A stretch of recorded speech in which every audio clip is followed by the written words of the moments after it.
Now I'm gonna start on the dish inspired by Chef Violet's chicken tempura, and that is chicken paprikash. Chef Violet had such wonderful stories of growing up, her aunts and her grandmothers, and how much they influenced her and inspired her to become so passionate about food. My own grandmother was my inspiration. She loved to cook to share, and this chicken paprikash is spectacular. First, I'll start by searing my chicken thighs. The skin is off, but I've left the bone in. I'm just looking to brown it a little bit on both sides. I'll grab my vegetables while that's searing.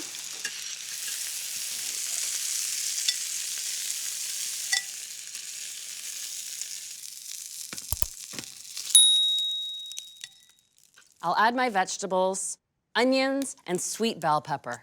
That's part of the sweet side of my inspired chicken paprikash. I just need to saute this for a couple minutes to soften it.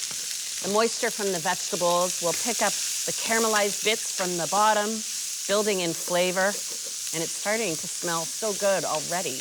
Once your onions are translucent, then you know it's time to add your next ingredients. A little bit of flour, sprinkled over the vegetables and stirring to coat, will help to thicken the sauce. And then, what would paprikash be without paprika?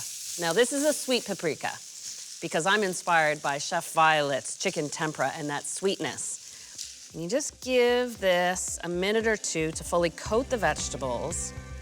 I'll pour in my chicken stock. You can really see that color come to life. And I turn up the heat again to bring it up to a full simmer. The last bit of seasoning I add now, 3 bay leaves, a very traditional flavoring for my soups and stews. And there, now that it's started bubbling, I can add back the chicken. And you can flip it as you cook it. I'll loosely cover this and reduce the heat, just so it's at a gentle simmer, and I'll let it go for about 30 minutes. What I really liked about her dish was it was sweet and sour. And that was part of the inspiration that made me make this dish. I've got the sweet already covered with the sweet peppers and the sweet paprika, but now it's time to add the sour. The sour element is the finishing element, bringing the sauce together. Traditionally, you add sour cream to paprikash to give it its tart flavor and also creaminess at the same time. So I'll stir that in. You always add the sour cream at the last minute.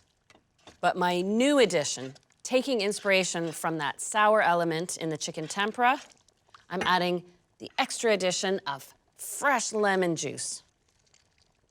It really livens up the paprikash. Stir in some chopped parsley for just a little pop of color and add back the chicken.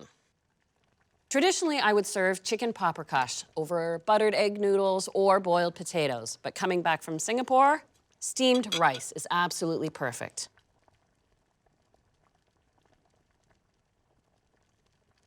And there it is, my chicken paprikash, inspired by Violet Oon's chicken tempura.